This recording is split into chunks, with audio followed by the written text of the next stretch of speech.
Muito bom dia, uma saudação ao missionário Miguel Bermudes Marim, também ao reverendo Andrés Cruz Gallegos, lá onde ele está, também a todos os ministros, irmãos e irmãs que estão reunidos no dia de hoje, todos aqueles que estão conectados pelo satélite Amazonas e pelo satélite Eutelsat 8 e pelos outros meios de comunicação. Hoje, sábado, 26 de abril deste ano de 2025. Buscamos no livro de Números, no capítulo 11, versículo 1 em diante, onde nos diz: Aconteceu que o povo queixou-se aos ouvidos de Jeová, e Jeová os ouviu e ardeu a sua ira, e acendeu-se neles fogo de Jeová, e consumiu uma das extremidades do acampamento. Então o povo clamou a Moisés, e Moisés orou a Jeová, e o fogo se apagou. E chamou àquele lugar Taberá, porque o fogo de Jeová se acendeu entre eles. E as pessoas estrangeiras que se misturaram com eles, tiveram um vivo desejo, e os filhos de Israel também voltaram a chorar e disseram: quem nos desse comer carne? Nós lembramos-nos do peixe que comíamos no Egito, de graça, dos pepinos, dos melões, dos porros, das cebolas e dos alhos. E agora, nossa alma está seca. Não tem mais nada senão a não ser esse maná diante de nossos olhos. E o maná era como uma semente de coentro, e a sua cor como a cor de bidélio ou de bidélio. E o povo espalhava-se, o escolhia e o moía em moinhos, e num grau o pisavam, e numa panela o cozinhavam e faziam deles bolos, e o seu sabor era como o sabor de um azeite novinho, fresquinho. E quando o orvalho descia sobre o acampamento à noite, o maná descia sobre ele, ou caía. E Moisés ouviu o povo que chorava por causa das suas famílias, cada qual à porta da sua tenda. E a ira de Jeová acendeu-se grandiosamente, e também pareceu mal aos olhos de Moisés isso. E Moisés disse para Jeová: por que fizestes mal ao teu servo? E porque eu não achei graça diante dos teus olhos, que pusesses o peso, a carga de todo este povo sobre mim? E desenhe uma estrela de Davi do lado esquerdo. Eu concebi a todo esse povo, eu o gerei, para que me dissesses: leva-o no teu colo, como tu levas o aio, aquele que mama, a terra a qual jurastes a seus pais. Onde eu conseguirei carne para dar para todo este povo? Porque choram contra mim, clamam a mim, dizendo: dai-nos carne para comer. Eu não posso sozinho suportar todo esse povo. E é muito, muito pesado em demasia para mim. E se assim tu fazes assim comigo, eu te rogo que tu me mates, se eu tenho achado graça diante de teus olhos, e que eu não vejo o meu mal. E desenhe uma estrela de Davi do lado direito.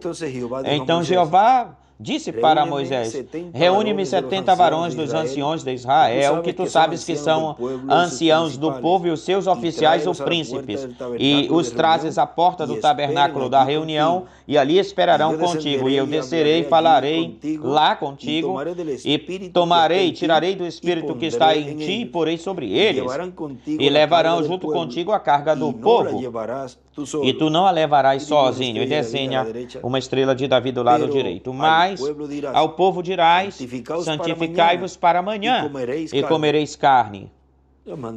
Os mandou também santificar aí, ou lá.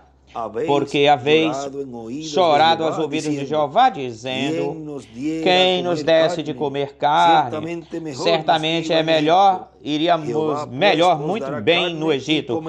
Melhor vos dará carne e comereis.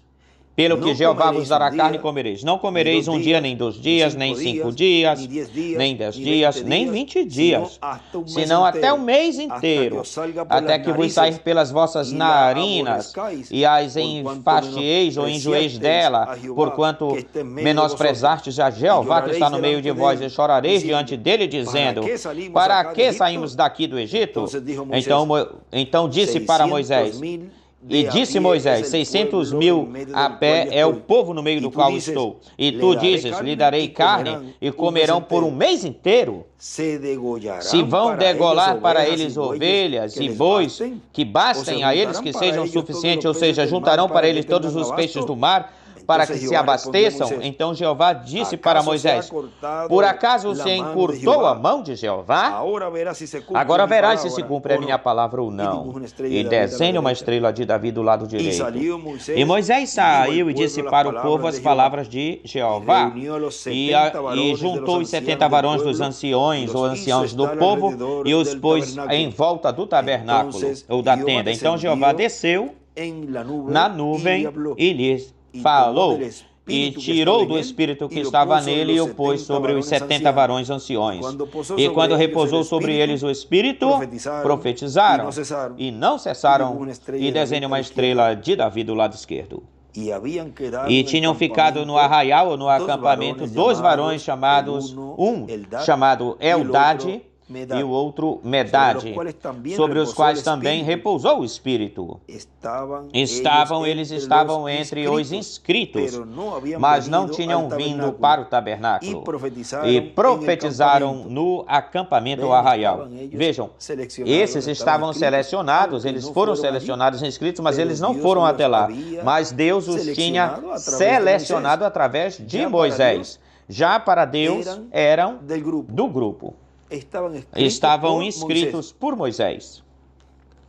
E correu um moço e avisou Moisés e disse: Eldade e Medade profetizam no acampamento. Então Josué, filho de Nun, respondeu, ajudante ou servidor de Moisés, um de seus jovens, disse: meu senhor Moisés, impeça-os, proíbe-lhe. E Moisés lhe respondeu: tu tens ciúmes por mim? Oxalá todo o povo de Jeová fosse profeta, e que Jeová pusesse o seu espírito sobre eles. E desenhe uma estrela de Davi do lado esquerdo. E Moisés voltou para o acampamento arraial, ele e os anciões de Israel. A terceira etapa é uma quebra ou ruptura no ministério. Podem assentar-se. Tenham a bondade por obséquio por uns minutos. Na mensagem, guiados pela Arca do Pacto, que foi pregada pelo Dr. William Soto Santiago no dia 26 de outubro de 2006, nos diz: mas a segunda rocha, que representa Cristo na sua segunda vinda, não seria para ser crucificada. E, consequentemente, portanto, Moisés não poderia ferir a rocha, senão que deveria falar-lhe e a rocha lhe daria água. Isso está em Números. No capítulo 20, é a segunda vez, o momento onde o povo pediu água porque não havia água, não se tinha água. Versículo 7 do capítulo 20 de Números diz: Jeová falou a Moisés dizendo: toma a vara e reúne junto à congregação, tu e Arão teu irmão, e falai a penha à vista deles, e ela dará sua água, e lhes tirarás água da rocha ou da penha, e darás a beber a congregação e as suas bestas ou animais. E desenhe uma estrela de Davi do lado esquerdo. Aqui na margem de cima, escreve Apocalipse 21, 6 e 22, 17. Então Moisés pegou a vara diante de Jeová, tal como tinha lhe mandado, e reuniram Moisés e Arão, reuniram a congregação diante da rocha, e lhes disse: ouvi agora, rebeldes, pois havemos de tirar água desta rocha?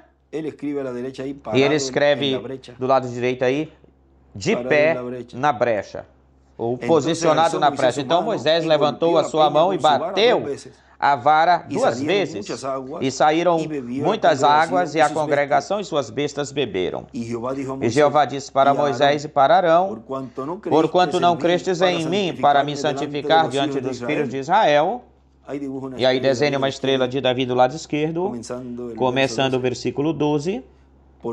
Portanto, não metereis esta congregação na terra que lhes tenho dado ou lhes dei. E escreve do lado direito aí, pecado de incredulidade de Moisés e de Arão.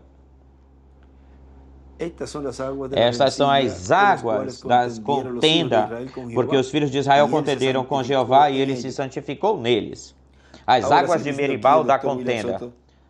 E agora continua dizendo o doutor William Soto: e Moisés, cheio de ira por causa do povo hebreu, que estava rebelde por causa de Moisés ou contra Moisés e, portanto, contra Deus. E aí Moisés feriu a rocha por 2 ocasiões e trouxe água, mas isso desagradou Deus, porque mesmo que trouxesse água, a rocha ou a penha, a água deu penha à rocha, mas não era o jeito da rocha dar água, senão que era falando para a rocha. Era pela palavra falada para que lhe desse água para o povo.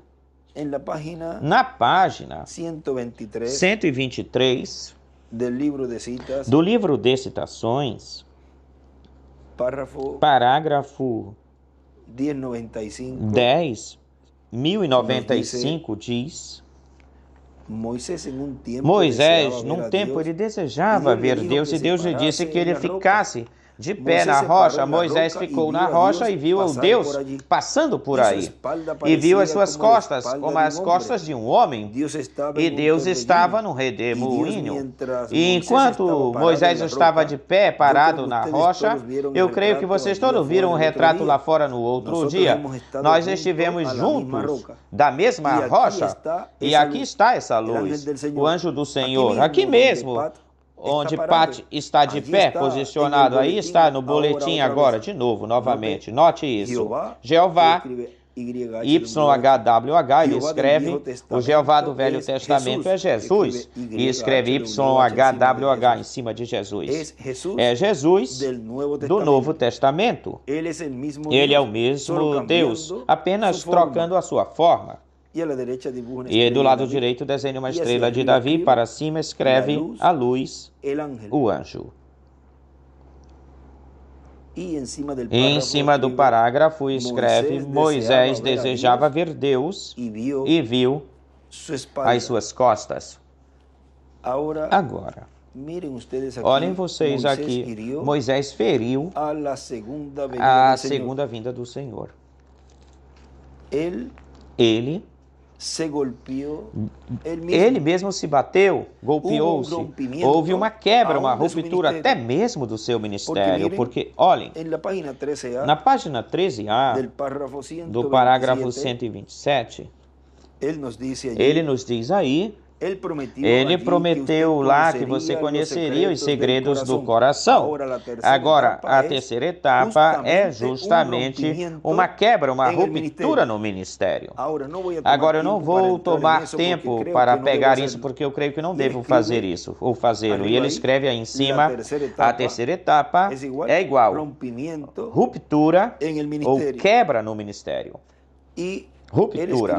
E também ele escreve aqui no lugar, da parte de anotações, ele escreve: quando Jesus morreu e desceu ao inferno, na sua terceira etapa, houve ou aconteceu uma quebra, uma ruptura levítica. A terceira etapa é uma quebra no ministério, uma ruptura no ministério. Volto e repito isso.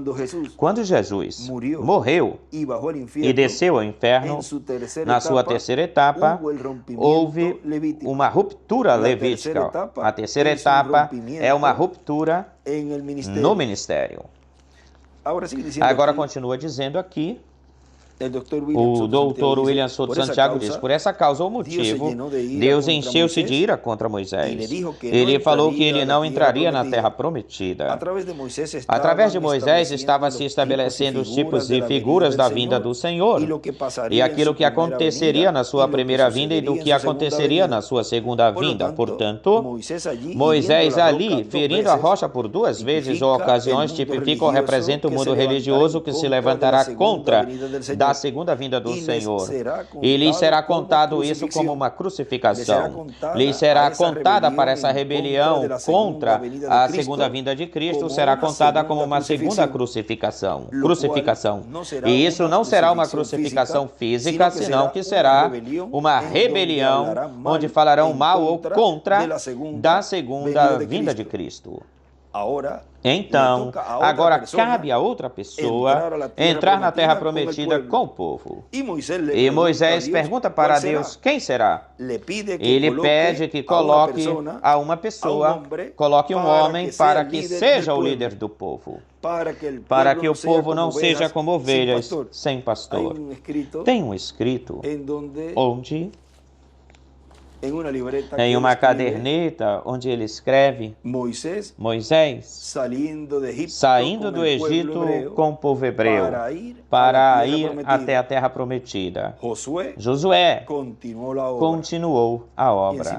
E em cima de Josué escreve ES, ou seja, Espírito Santo, porque Josué lá representa o último líder, o qual, ou quem está preparando o povo, lhe dando a fé de rápido, e é esse quem introduz o povo, faz o povo entrar na terra prometida. Um o tirou, que foi Moisés, Josué o fez entrar, e continuou a obra e o fez o povo entrar na terra prometida. E aqui, vejam vocês como, de que forma, esse último líder, que é o Josué, o Espírito Santo, neste tempo final, no meio da igreja, operando os ministérios de Jesus, de Moisés e de Elias, está encaminhando, dirigindo o povo, continuando a obra, dando continuidade à obra, e esse ministério é quem introduz, faz a introdução da noiva dos escolhidos de Deus à terra prometida do novo corpo. Agora continua dizendo, para que seja o líder do povo, e lembre-se que tem um só líder, só há um líder, para que o povo não seja como ovelhas sem pastor, porque um povo que não tem um líder é um povo que está como ovelhas sem pastor. Cada um caminha conforme a sua própria vontade, não tem uma guiança, um guia. No livro de citações, olhem na página 167 do livro de citações, parágrafo 1488 diz: Agora, vocês perceberam que a cada 3 anos, depois de uma grande reunião, o que dá lugar ou resulta numa denominação? Isso já faz 20 anos e nenhuma denominação. Querido Cordeiro moribundo, que nunca se faça isso. Se eu me for partir nesta geração, que as pessoas que creem, que a gente que crê nesta mensagem nunca vão aceitar uma denominação. Diz que vocês morrerão aí mesmo se aceitar uma denominação. A mesma hora em que vocês mencionem uma denominação entre vocês, não me importa quão sinceros vocês são ou sejam, peguem um homem pelo seu líder, vejam, peguem uma pessoa e o apontem, ou essa pessoa se autoproclame líder. Olhem o que acontece com essas pessoas. Peguem um homem como seu líder em vez do Espírito Santo, no lugar do Espírito Santo, para confirmar esta palavra. Essa é a mesmíssima hora em que vocês morrem. E ele escreve, desenha uma pedra angular e as eras no lado esquerdo, e em Espírito Santo ele posiciona até para a pedra angular como uma flecha, porque o Espírito Santo neste tempo final é o líder, através desse instrumento, ao qual o povo está chamado a seguir. Mas aqueles que não seguem o líder, que é o Espírito Santo, e colocam um homem como seu líder, aí morrem, automaticamente morrem, seja quem for e seja quão sincero seja ou for, diz o irmão Branham. Não me importa ou interessa quão sincero seja ou for. Vocês são, peguem um homem como seu líder em vez do Espírito Santo para confirmar esta palavra. Essa é a hora em que vocês morrem, para confirmar o quê? Para reconhecer essa palavra, que é o verbo, a palavra, neste tempo final, no meio da igreja, em carne, cumprindo as profecias que foram faladas pelo reverendo William Branham. Agora aí em cima ele escreve o líder, 2 pontos. E escreve Apocalipse 7, versículo 2. 1, versículo 1, 11 do 3 ao 7, 14, versículo 1, 22, 6 e 22, 16. Quem é o líder? É o anjo do Senhor, que sempre esteve no meio da sua igreja e neste tempo final está em carne humana. Tão simples assim. E ele escreve aí em cima, um avivamento dura 3 anos. Agora, vejam vocês, diz... Porque um povo que não tem um líder, continuo lendo na mensagem, é um povo que está como ovelhas sem pastor. Cada um caminha conforme a sua própria vontade ou desejo. Não tem uma guiança, um guia. E assim também são as pessoas que não se deixam guiar. Não querem estar debaixo ou sob a guiança de Deus, que sempre vem pelo mensageiro desse tempo em que a pessoa vive ou está vivendo. E essa guiança divina se espalha pelos outros ministérios, pelos diversos ministros. E neste tempo final, estes ministérios estão no verbo feito carne, na palavra. No livro dos selos, página 256, onde ele diz: mas quando nosso Senhor aparecer sobre a terra, ele virá sobre um cavalo branco como a neve, e será completamente Emanuel, a palavra de Deus encarnada em um homem. Aí estão, todos os ministérios estão aí. Nesta página 256 e também a 134, nos fala deste Espírito Santo encarnado no meio da igreja. Esse é o líder. Continua dizendo, e os ministros que não querem estar sob a guiança desse mensageiro, tornam-se ou são ovelhas sem pastor, não têm um líder. Mesmo que levantem aquele que queiram, aquele que mais convém a eles, porque a eles é conveniente certas coisas, certas pessoas lhes é conveniente, eles colocam como líder para continuarem fazendo seus planos ou projetos. Mas vejam, esse não é o líder que o povo deve seguir, senão que o líder é o Espírito Santo e tem que estar velado e revelado em cada era, em cada dispensação. E neste tempo final, já foi mostrado para todos onde é que estava esse líder e onde era que o Espírito Santo iria estar operando no meio do seu povo para dar-lhes a fé de rapto. Em uma grande carpa catedral, tão simplesinho assim, continua dizendo, e os ministros que não querem estar sob a guiança desse mensageiro, tornam-se ou são como ovelhas sem pastor. Não tem um líder. E então todos se encontram, acham-se confusos, perdidos e com problemas diante de Deus. Vimos assim, nestes poucos minutos, vimos a terceira etapa, é uma ruptura no ministério. Que Deus nos abençoe, Deus nos guarde e a todos os que estão cooperando e orando por esse auditório lá em Tiçayuca e que estão braço a braço, lado a lado com o nosso irmão Miguel, nosso irmão Andrés,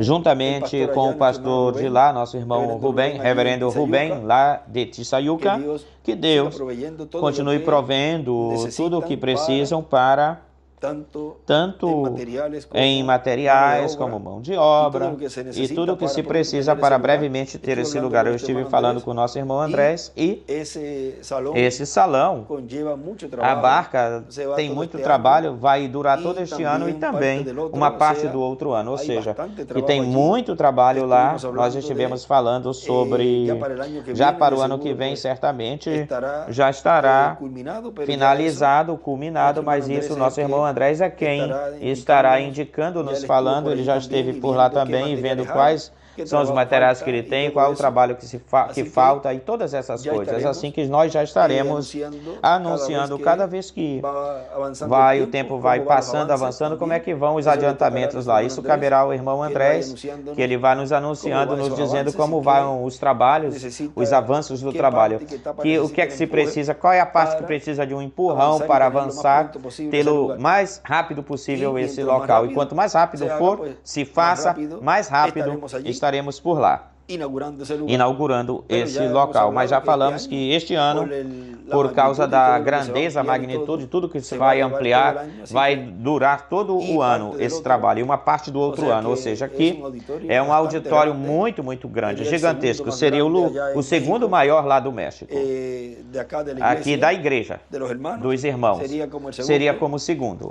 Assim que estejamos orando para que Deus siga provendo tudo e ter um salão lá em Ciudad México para bênção de todos os filhos e filhas de Deus, de lá do México, e todos aqueles que forem também ouvirem de outros países também. Que Deus os abençoe e guarde e continue passando um dia feliz, cheio das bênçãos de Deus.